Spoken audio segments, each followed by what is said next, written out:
연옥실화 24번째입니다. 제9장 연옥 영혼을 위로하는 방법. 미사. 하느님께 대한 최상의 기도이며 또 연옥의 문을 여는 황금 열쇠는 성체의 희생 곧 미사 성제이다. 아, 성체, 전능하신 하느님께서도 우리에게 이 이상의 것을 주실 수는 없다. 만일 이것을 우리가 잘 깨닫는다면 우리 마음은 사랑으로 녹아버릴 것이다. 예수 그리스도께서는 돌아가시기 전날 만찬 때에 빵과 포도주를 당신 몸과 피로 변화시키고 이것을 세상 마지막까지 사람들에게 영적 양식으로 주기 위하여 그 권리를 사제에게 주셨다. 그러므로 한 번 십자가 위에서 바쳐진 희생은 봉헌한 방식은 다르더라도 그 가치는 조금도 변함이 없어 언제고 세상 어디선가 봉헌되고 있는 것이다. 50만이 넘는 사제들이 하루에 한 번씩은 미사를 드린다. 즉 예수 그리스도의 성혈이 성부 대전에 우리 죄의 사함과 연옥 영혼의 구원을 청하고 있는 것이다. 성 그레고리오는 말한다. 어떤 연옥 영혼을 위하여 미사가 봉헌되면 미사가 봉헌되는 동안 그 영혼의 괴로움은 중지되든가 적어도 어느 정도는 가벼워진다.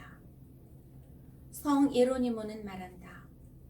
연옥 영혼을 위하여 미사가 봉헌되면 그동안 그들은 조금도 고통받지 않는다.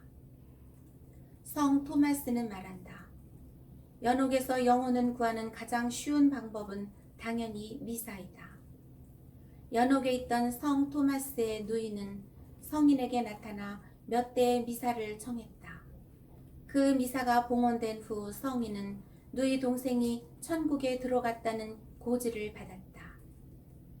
아빌라의 성 요한이 임종할 때 곁에 있던 이가 물었다. 당신이 돌아가신 뒤에 무엇을 하면 좋겠습니까?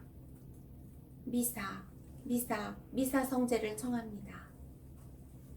매일 전 세계에서 봉헌되고 있는 미사들 뒤에는 연옥에서 구출되어 천국으로 올라가는 많은 영혼이 있는 것이다.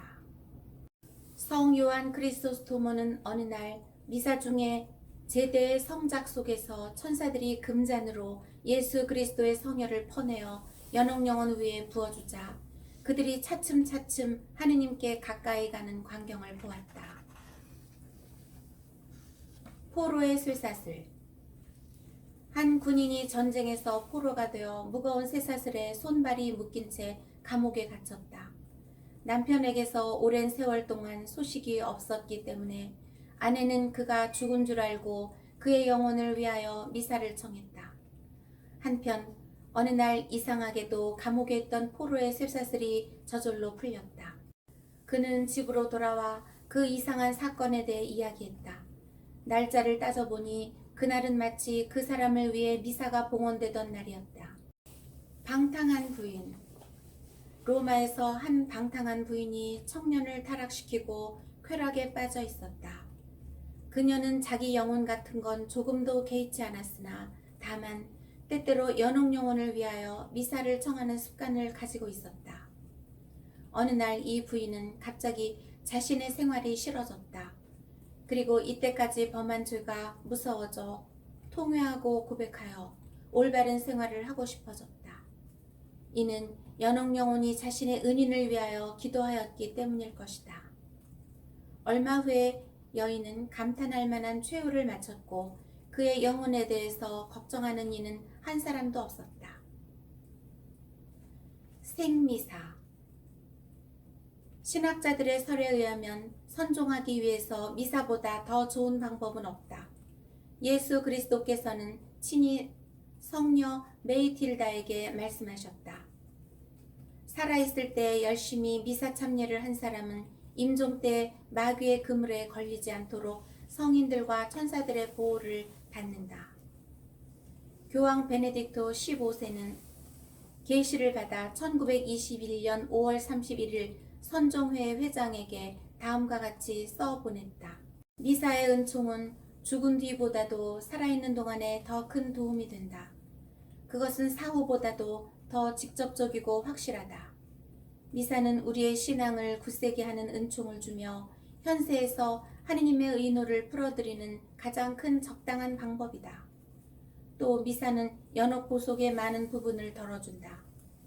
불행히도 많은 사람들이 죽은 이를 위한 미사를 게을리하지만 이보다 더 많은 사람들이 미사를 드릴 때 죽은 뒤보다 생전에 훨씬 더 많은 은혜를 받는다는 것을 모르고 있다. 만약에 우리가 지옥에 떨어졌다면 그 뒤에 미사를 드린들 아무 소용이 없다. 영혼의 구원에 대해서는 남에게 부탁하기보다 나 스스로가 먼저 걱정해야 한다. 선종할 수 있도록 살아있는 동안에 미사를 청해야 한다. 부정한 상속자. 부정한 수단으로 재산을 모은 자가 자신의 부정은 아들이 갚아줄 것이라고 말하고 죽었다. 장례가 끝나고 어떤 이가 아들에게 부친이 죽으면서 한 말을 이행하라고 하자 아들은 냉소하며 말했다. 만일 아버지가 천국에 계시다면 그것을 갚을 필요가 없다. 또 지옥에 있다면 쓸데없는 짓이다. 만일 연옥에 있다면 언젠가는 구원될 테니까 살아있을 동안에 저지른 일로 잠시 고통받는 것은 마땅한 일이다. 그저 얼마 동안만 참으면 된다. 현명한 상인. 이탈리아 제노바의 어떤 상인은 자기가 죽은 뒤에 자신을 위한 기도를 청하는 데 대해서 조금도 준비하지 않았다. 돈도 많았고 신실한 신자여서 남을 위해서는 그렇게 자비로웠는데 자신에 대해서는 어떻게 그럴 수 있는가 하고 사람들은 이상히 여겼다. 그런데 장례 후에 보게 된 이 상인의 장부에는 다음과 같이 적혀 있었다. 내 영혼을 위한 미사 예물 10만 리라, 가난한 이웃의 딸 결혼 집참금 50만 리라, 신학생 앞으로 25만 리라, 성당 기부 3리라, 그리고 맨 끝에 이렇게 적혀 있었다. 선업을 쌓고 죽은 자가 죽은 후에 남에게 의지한다는 것은 대단한 착오이다. 내가 살아있는 동안에 선업을 쌓는 것이 가장 즐거운 낙이요 확실한 일이다. 성 안셀모는 말했다. 살아있는 동안 한 대의 생미사 봉헌이나 미사 참례가 죽은 뒤 1000대의 미사보다 유익하다. 이탈리아 속담에도 이런 말이 있다. 눈앞에 켜진 한 개의 촛불은 등 뒤에 켜진 횃불보다 더 밝다. 재산 분배. 어떤 이가 1870년 프로이센 프랑스 전쟁 때 두 아들을 잃었다. 그 후 어머니는 20년 동안이나 아들을 위하여 미사를 바쳤다. 어떤 이가 이상히 여겨 물어보았더니 그녀는 대답했다. 내가 죽으면 다른 자식은 재산을 분배받겠지요. 그런데 죽은 아들에겐 재산을 물려줄 수 없으니 미사를 드려주는 것입니다. 다음 주에 계속됩니다.